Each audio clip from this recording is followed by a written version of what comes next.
Welcome back to Reinvention Real Talk, the space where we have the conversations most people don't even realize we need until life forces us to pay attention. And today's episode is not just a conversation, it is a wake up call because there are millions of families navigating a reality that most of the world is not designed for: spaces, systems, and everyday experiences that feel simple to some but overwhelming to others. And the truth is, most people don't even see it until they are living it. Reinvention in Real Talk, conscious conversations with thought leaders. Today, I'm joined by two incredible women who didn't just face that reality, they rebuilt their lives around it, solving it. We are welcoming Kathy Rodriguez, founder of Safe Space Staging, and Betsy Germain Evans, founder of Mom Services and co-creator of the Ready, Set, Backpack. Both are mothers, both are advocates, and both turn deeply personal experiences into purpose-driven work that is life-changing. So let's get into it. Welcome, ladies, to Reinvention Real Talk. Thank Thank you. you. Thank you. Thank you for having us. We're happy to be Oh, here. yes, so excited. So let's get into it. And I want to ask you and talk about the moment that changed everything. So whichever one of you wants to start, I don't know, maybe Betsy, I want to start at the beginning, not your business, but your life before all of this. Who were you before motherhood and the situation you're in now reshaped your reality? Well, before motherhood, I was actually a speech language pathologist. And on a daily basis, I saw children that had autism, ADHD, dyslexia, you name it, everything. Shortly, right after I became a speech pathologist, I got pregnant. I had just gotten my first job as a speech pathologist. I was practicing. And that's when I got pregnant with my first child.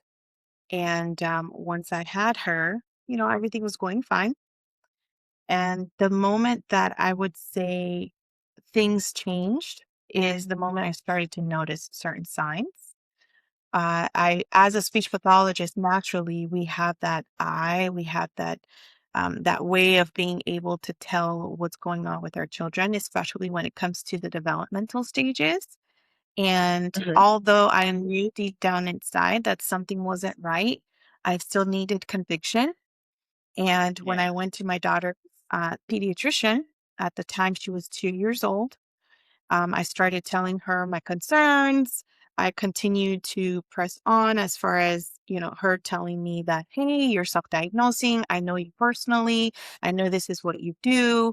I think you're misreading the signs, if you will.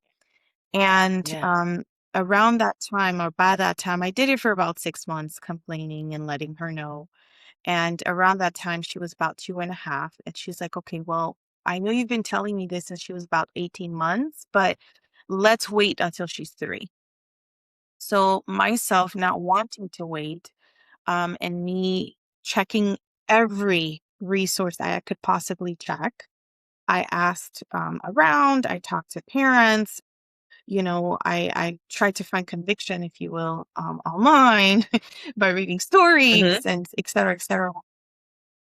Lord and behold, around the time that she was supposed to go back for her third year visit, I Mhm. scheduled a visit with in group, but a different doctor. And I said, I'll try it this way and let's see what happens. And once we got to the doctor's office, we did the appointment, and she literally asked me, she's like, is there anything else you'd like to mention? And I said, yes. Can you please provide me with a speech pathologist evaluation, occupational therapy, ABA therapy? Like, I named every single thing that I needed as far as a referral is concerned. And she's like, well, Mhm. you're on all of this, but let's add neurology to that, because obviously if anybody's going to give a diagnosis, it has to be the neurologist or the psychologist. And since Yeah. she's 3, and Lord and Mhm. behold, I went to that neurologist's office, And she basically within 5 minutes, the nurse practitioner went to speak to the doctor, and he came in the Mhm. room, gave me the news, and he literally said, "Hey, your child has autism." And it was a hole in my heart at the Mhm. same time that it was also a relief that I Mhm. followed instincts, but for a long time I Yeah. had not. So from that Yeah. point on, I promised myself that any feeling that I had in my gut as a Mhm. mom, even though I was a new mom at the time, Mhm. I said to myself, any feeling Yeah. that I ever got ever again of a mom, I would never, ever allow anybody to tell me otherwise. And while this was happening, I Yeah. also had a second child in the room with me, my second daughter. She's 22 months Mhm. younger than my oldest daughter. So I'm holding them Okay. both. I'm getting this news. Mhm. I have to call my husband and I have to give him all that information. And that's where we went from there. And it took a while for him to get on board, as in the understanding portion and the denial, you know. But I sprung Yeah. into action because I knew that the longer I waited to swallow it with a grain of salt and get those therapies and leave my career as a speech pathologist and do all of that, the longer Mhm. time was being wasted. I already felt like time was being wasted because I had been complaining since she was 18 months. So, Yes.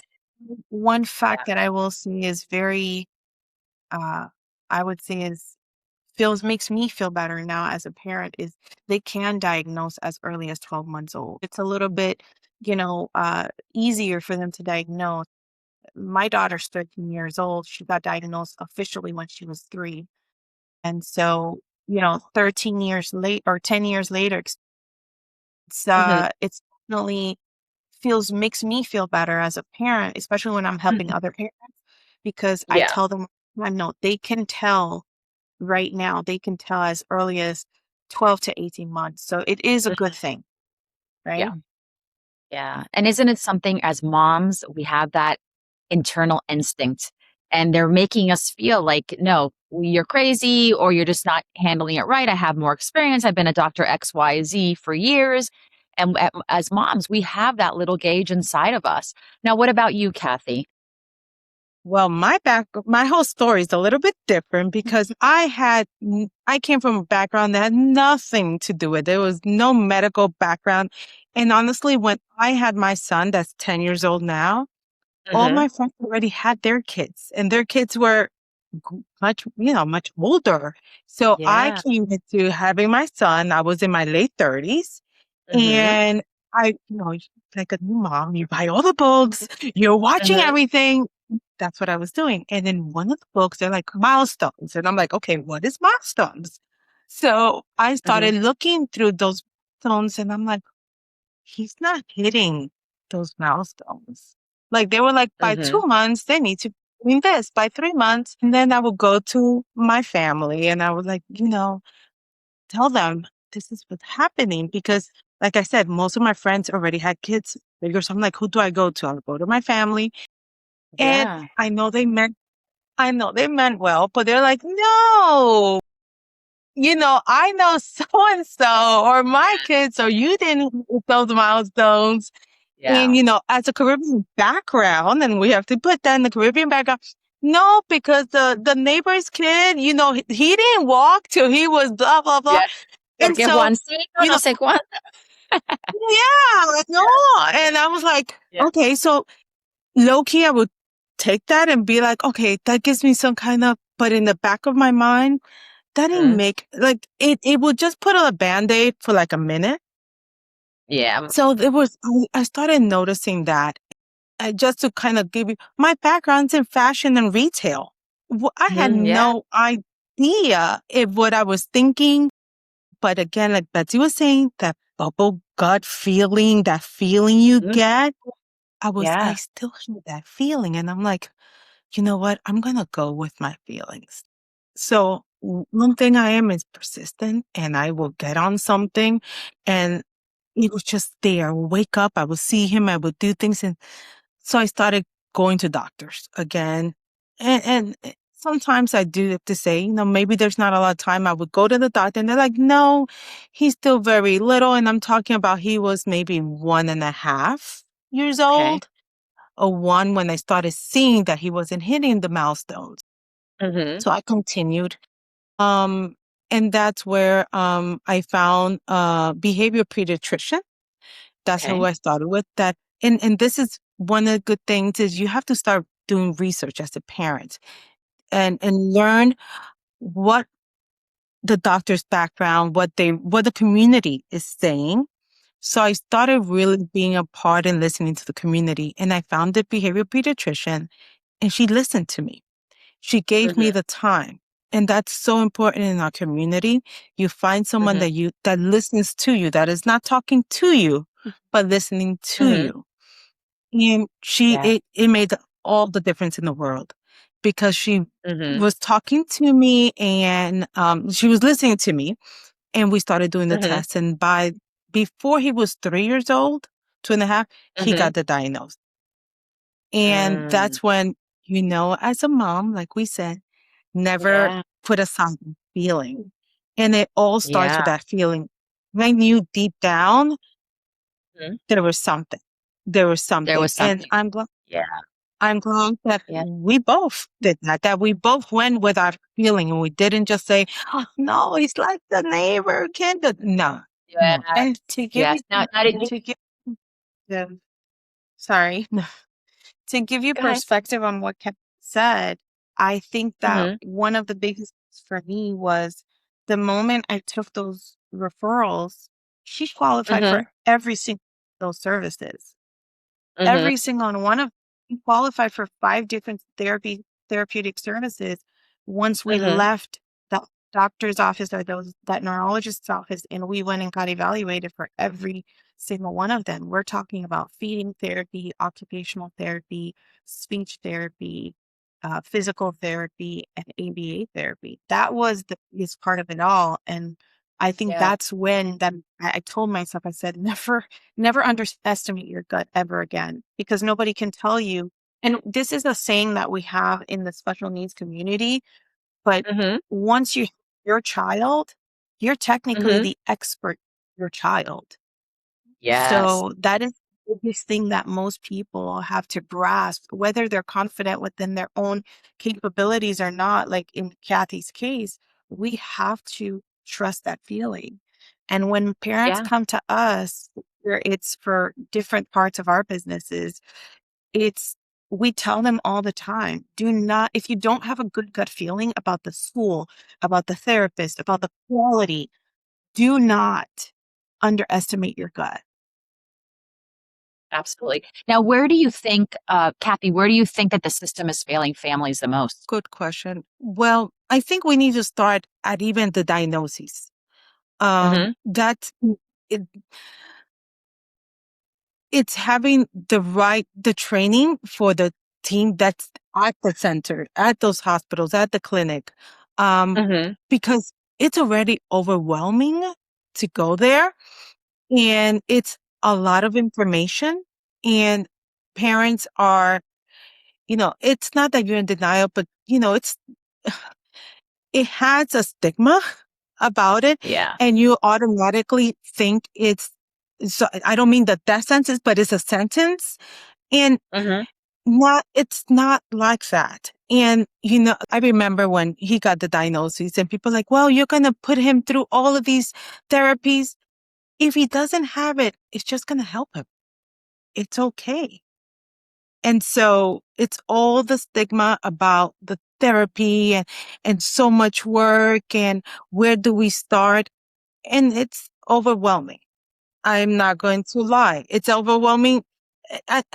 The whole process is overwhelming, even through our point where we're at now. So I Mhm. think if we start just first at the diagnosis, Mhm. that's a good to start.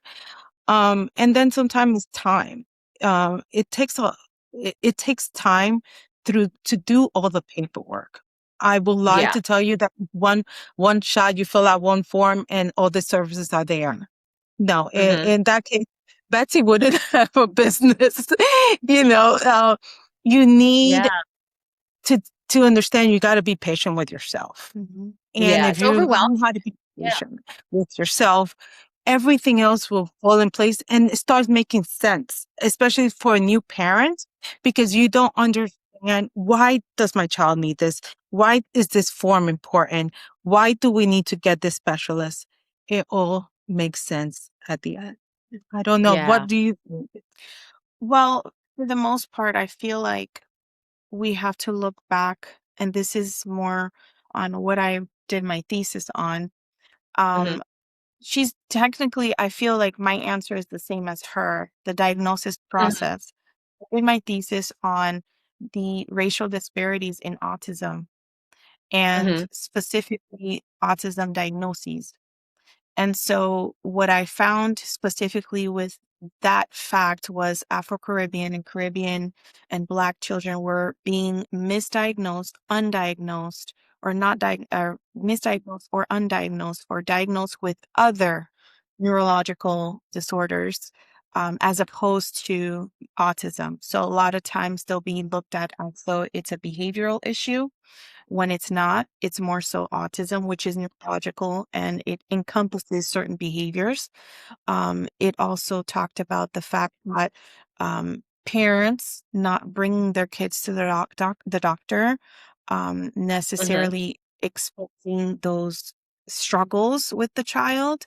And the number at the time, and this was about 3 years ago, the number at the time was that they are misdiagnosed 5 times less than any other child. Includes, white, this includes Asian. So Mhm. unfortunately, my daughter is part of the selected few because you have very Mhm. little amount of girls that are Afro-Caribbean or Black, in addition to girls, period. So she is part of a minute number or a minute percentage of those who have autism. When you look at her classroom, you see that she's one of two of children, specifically Mm. girls that are Black. It's such a Yeah. vast uh, difference, but right now, Mhm. kind of fast forward to where we are, a lot of people are being diagnosed as adults because those Yeah. signs were missed. Yeah. Like what Kathy said, Yeah. so and so's son has this because you hear it through the grapevine and don't worry about it. And they were overlooked before. Yeah. So So those yes. contributors encompassed together are the fact that parents are reluctant to bring them to the Mhm. doctor or complain about, oh, he's going to grow out of Mhm. it, different things. And then you, of course, have the part of, when we talk about going to the doctor and not being listened to, not the Yeah. doctor not seeing us as the expert in our own children. So that can be a Yes, big factor absolutely. driving on whether the child gets the diagnosis or not. Because if I listened to Mhm. the first doctor, she probably would Yeah, not you have would have gotten diagnosed yeah. on further down And the yeah. line.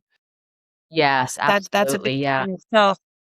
My daughter and her Mhm. son are two different Yeah. people in two different Spectrum. Yeah, levels. levels of Yeah. spectrum. I want to talk to you ladies about reinvention from survival to purpose, okay? Because neither one of you started here. Kathy, as you said, you were in retail for 25 plus years. Betsy, you came from an advocacy and educational background. And so I want to talk about what point did survival turn into purpose? Was there a moment where you realized, I am not just doing this for my child, but I'm meant to do this for others? Kathy? Well, I kind of have to give you a little background story of where this clicked. I was on a flight in the airport of London Airport with then Hmm. he was 4 years old. This is Okay. when the world shut down and COVID. And I am with my Hmm. son at the airport. And he Hmm. had a meltdown right before we got on the plane. Hmm. And there's a couple Hmm. things I learned that day. First of all, the environment is not, it's they're not catering to special needs children. So that was the Yeah. first thing. Second, meaning of Hmm. the staff and what everything happened at once. And I remember just being there with him and just going, something has to change because my son has sensory sensitivity, sensory overload, which means Mhm. everything that was Yeah. happening in that court that day, for you and I, it was already stressful. Mhm. Now take a child Yeah. like my son, that the sound is a lot stronger. The movement, the amount of people, Mhm. the lighting, the smell, the everything is happening all once. Mhm. And what Yeah. can I, as a mom, that was having my own meltdown at the moment, going, what can I do? Because Yeah. I'm seeing him suffer, and the Yeah. what can I do in my level to make this easier for him? Because it was Yeah. something that I didn't know what to do with. So I got on that flight. Mhm. Well, a flight attendant came and helped me. But I got on that flight and I was determined that I needed to be able to do this for him, be able to travel with him, but make the Mhm. experience better for him because I can't shut him out of traveling, Easier for him. of Yeah. doing things that could be sensory overload. And I got back home and I'm like, but what can I, as a mom, how can I make this easier? It's not like I'm going to close him up and we're just going to stay in our home or stay or travel by car. I want, I want to travel with him and show him and do things. So I got home Yeah. and I'm like, okay, what can I do? I'm like, okay, only thing I know how to do in my background, it's managing, staging. And then kind of like, Mhm. something clicked in my head and I'm like, wait, staging. What Yeah. if I recreate the airport for him here? And I start Mhm. doing everything that was happening in that room to the to the best of my Mhm. ability, create it here in my home. Exactly what I did. At the time, my family room looked like the airport. Yeah. Yeah. So I started recreating these in the most realistic environment and started introducing those sensory triggers that Mhm. were in that room to him little by little. And I Yeah. started realizing when I did that, in the beginning, I kind of started where he was comfortable and I would increase it, introduce other things, the lighting, the sound, the smell, the noise. He started feeling comfortable with it. And so I said, Yeah.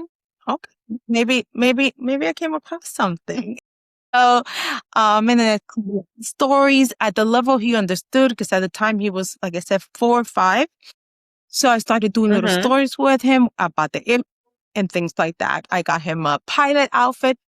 So I started doing Mhm. that. And then at his occupational therapist, and I kind of Mhm. showed her what I was doing. I said, she's like, what are you doing? Because what you're doing is working. Mhm. So this is when, Wow. mom Yeah. best. And so Yeah. when I started doing that, his therapist said, oh, there's nothing Mhm. else like that out here. And other parents could definitely benefit from what you're doing. And Mhm. and obviously I took it to a next level. And I did that with all kinds of sensory things. Like he could not go get haircuts. It was too much. So I started doing staging of a hair salon. And then we like going to the dentist. I started doing dental, and for every time we had to go to an environment that was sensory overload driven, I created a stage Mhm.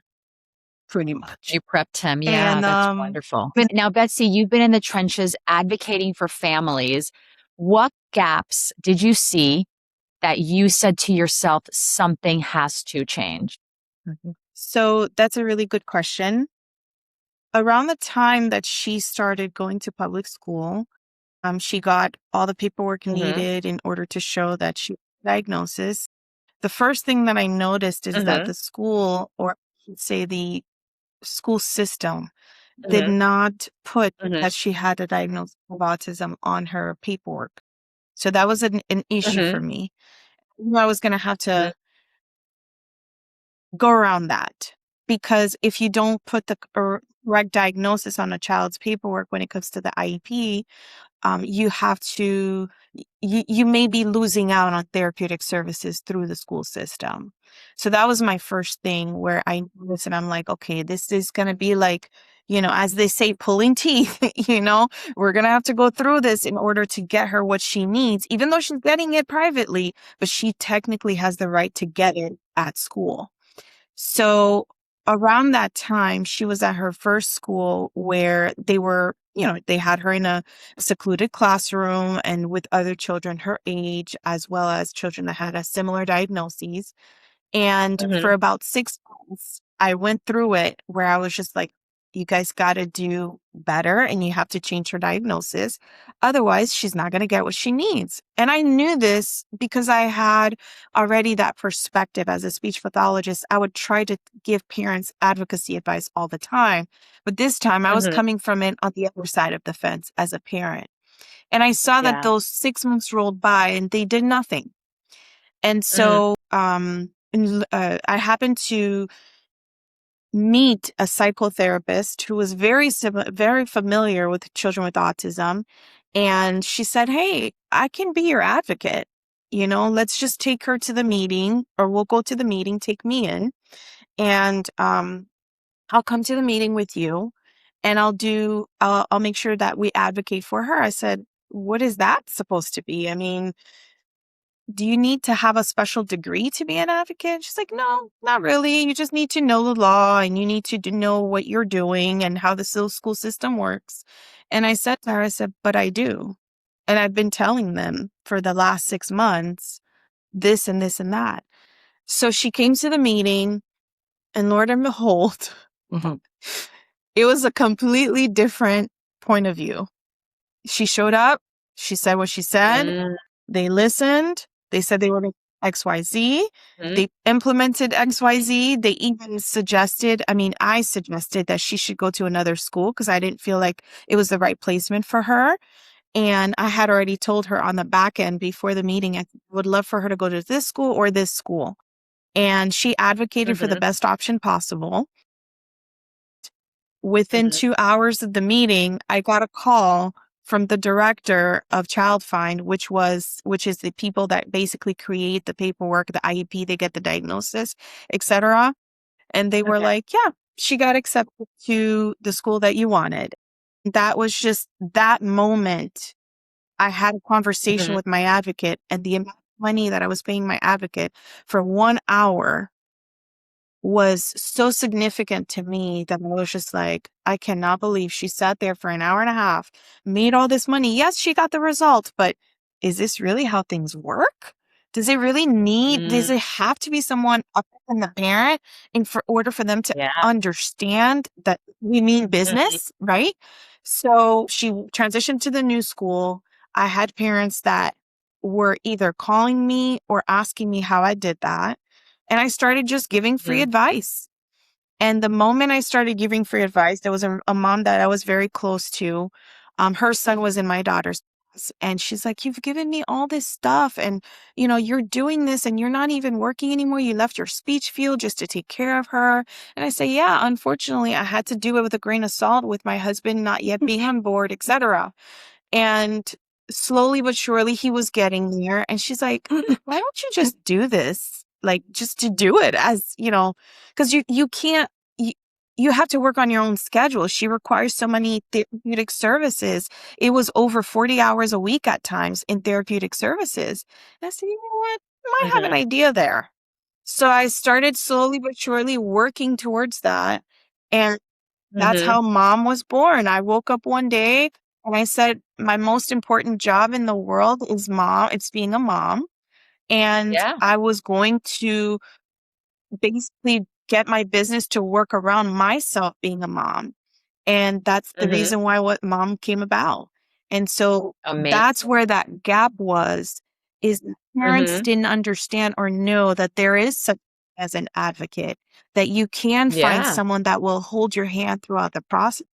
And that's essentially what I do. I don't Mhm. just attend meetings at schools, but I try to do education resources as well as advocacy services. So that's really what catapulted those 3 pillars for me, because I feel like Yes. that's exactly what was missing at the time I became that parent. The super mom power is what I like to call it. It activates that super mom power and it helps out other moms as well. Now, I want to get into something that is you are working on right now, which is just incredible, especially on top of everything they're doing. They're also want to talk about the Ready Set Back. All right. And I know it's solving a critical gap here. And the Ready Set Backpack is such a powerful concept. I love it. I loved when I heard about it, especially in emergencies. Now, why is this something most people don't think about, but absolutely should? So maybe if one of you, Kathy, explain what Ready Set Backpack is, and Betsy, explain why this is absolutely necessary. Again, it came from a need of noticing a gap in the system.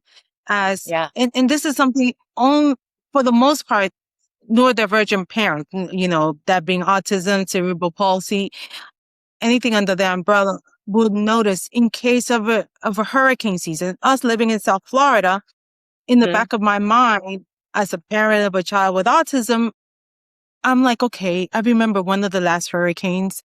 I'm like, if I have to go to a shelter with my son, this is going to take some, again, staging.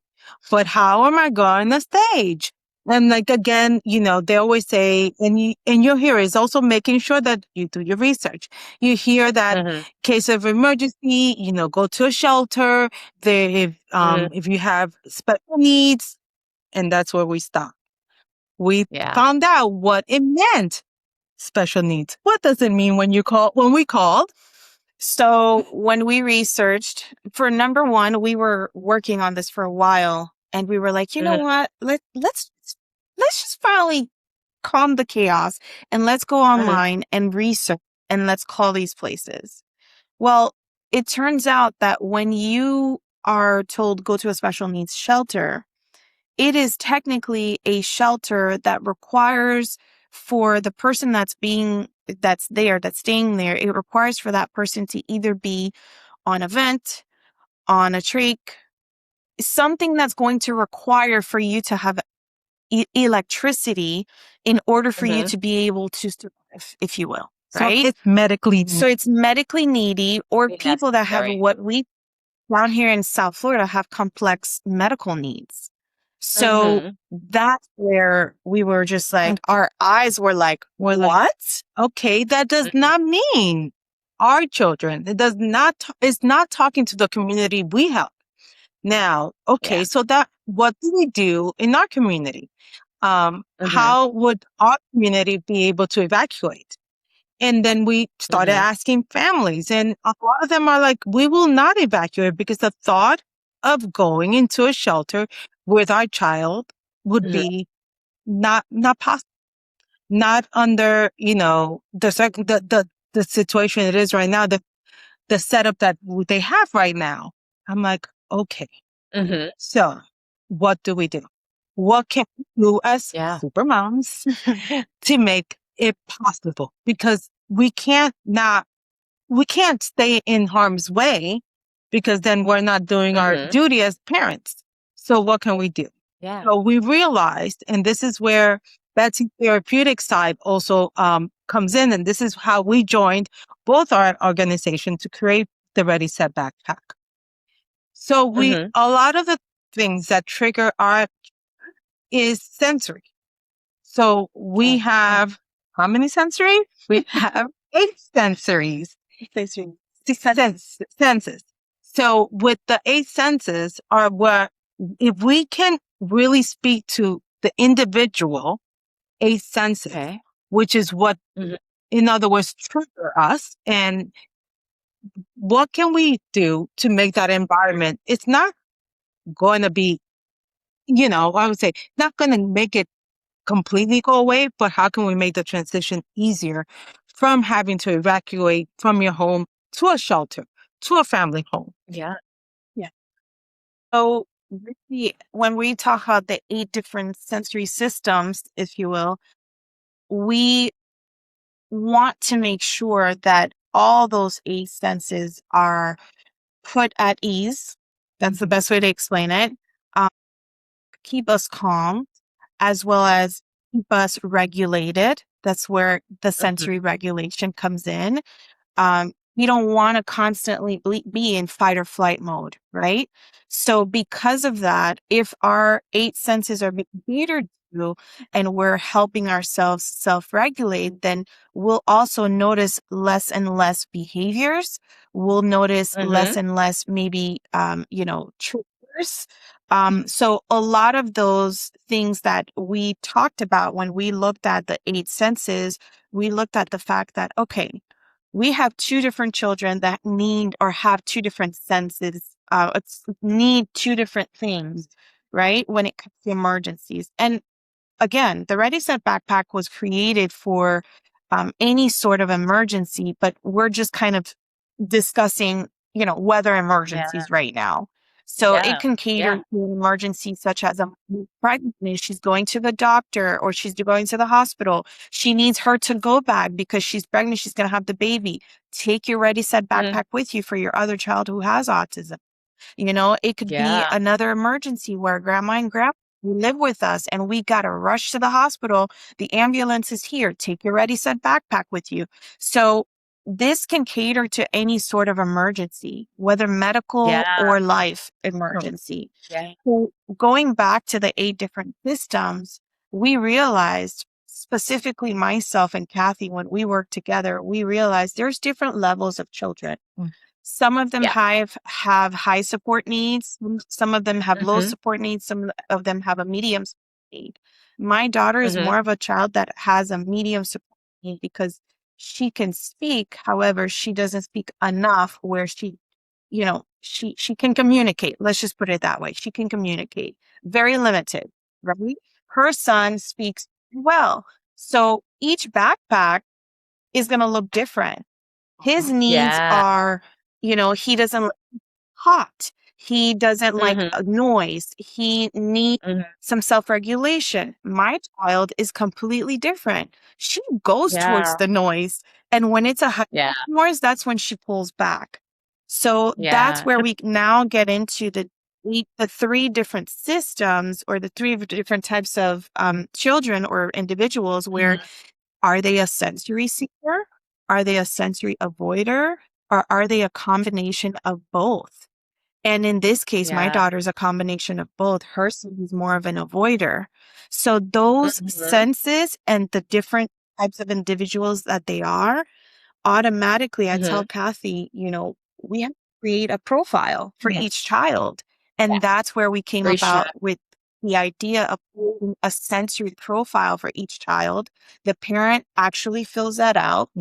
And once I tell Kathy, hey, they're a sensory avoider when it comes to this, they're a sensory seeker when it comes to this particular sense, she knows to connect it to a specific item. And it also has to do with the person's age.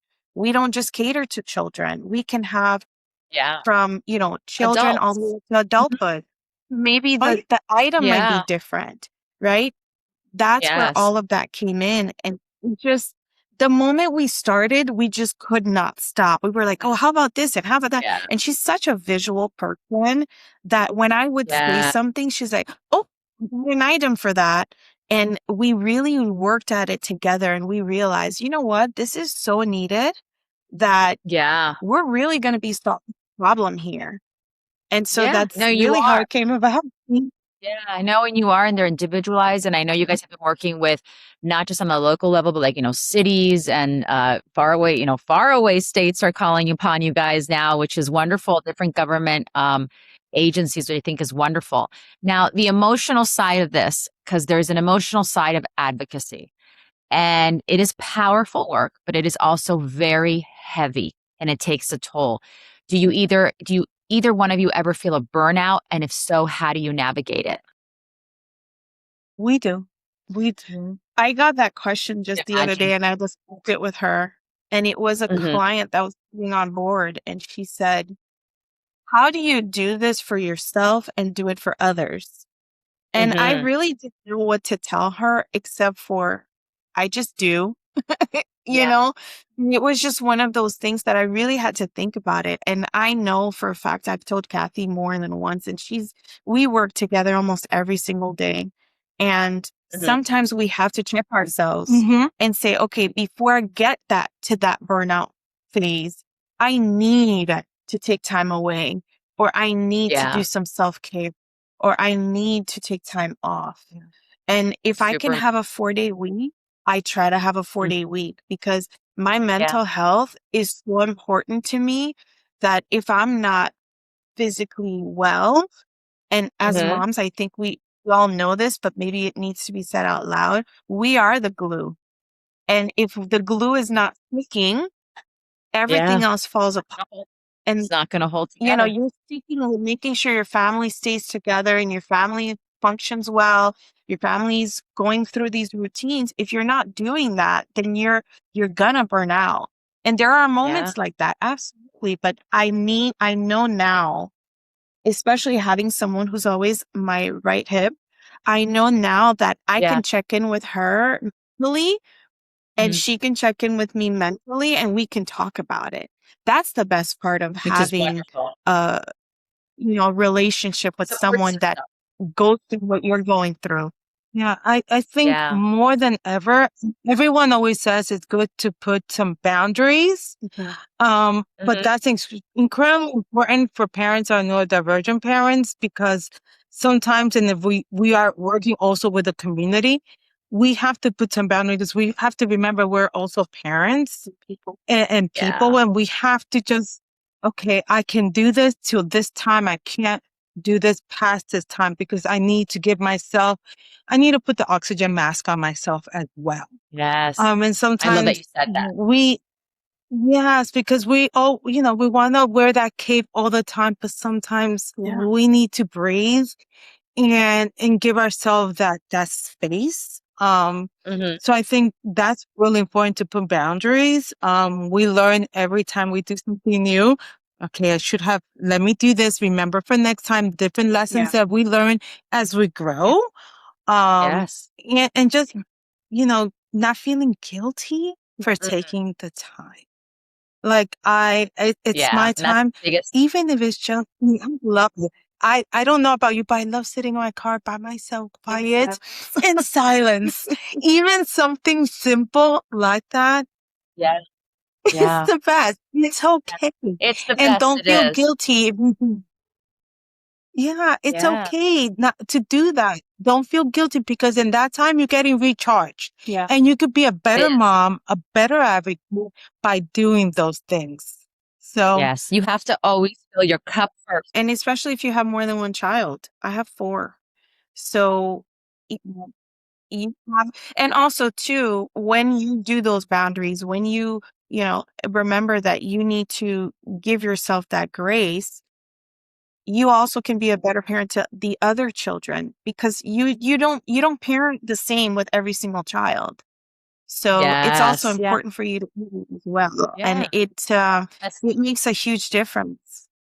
It Mhm. makes a Yeah, it huge does. difference. Be a parent, just be a woman, be a friend. You have to fill your cup. Like Kathy said, put your oxygen mask on first. Now, ladies, where can we each find your organizations? Kathy, where can we find your organization? Where can our listeners get in contact? you, I'm on Instagram, Facebook. I'm still growing my TikTok one, but Instagram, Facebook, and on my website, Safe Space Staging. You can find me on all social media platforms. Same for Okay, me. Betsy. Mom services on all platforms. So specifically TikTok, it's under my name, but again, still growing that one.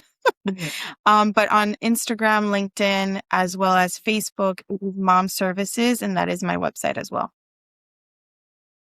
Wonderful. And we're going to put that in the show links for you guys. So any of the listeners that are hearing this and you guys just it's resonated what these ladies have been speaking about, please reach out to them. Now, final question, ladies. Okay, this is my signature question every one of my guests get asked. Final question for each of you. In one word, what does reinvention mean for you? I'd say exhilarating. Exhilarating. Okay. I would I love that. Kathy. everyday life. Every day. Yeah, every 'Cause day. you start fresh every day. I start fresh every day. Every day. Okay, we'll go with fresh. I love it. I love it, ladies. Yes. Well, this conversation is bigger than awareness. It is about understanding. It has been about compassion, and it is about realizing that reinvention isn't always something you choose. And sometimes it is something life calls into you. Kathy and Betsy, what you're building is not just impactful, but it is so necessary for the community. You are not just helping out families navigate the world, you are changing the world and how the world actually needs to show up. And that is powerful. I do commend you both. To everyone listening, if this episode moved you, share it because this conversation is huge and it begins with this one. And you don't know whose life you're going to change just by forwarding this to them. Kathy and Betsy, thank you so much. I really enjoyed this conversation. Thank So, you. thank you. We'll see you soon. Thank you. Now, this has been Reinvention Real Talk. I am Karen, and I will see you on the next episode.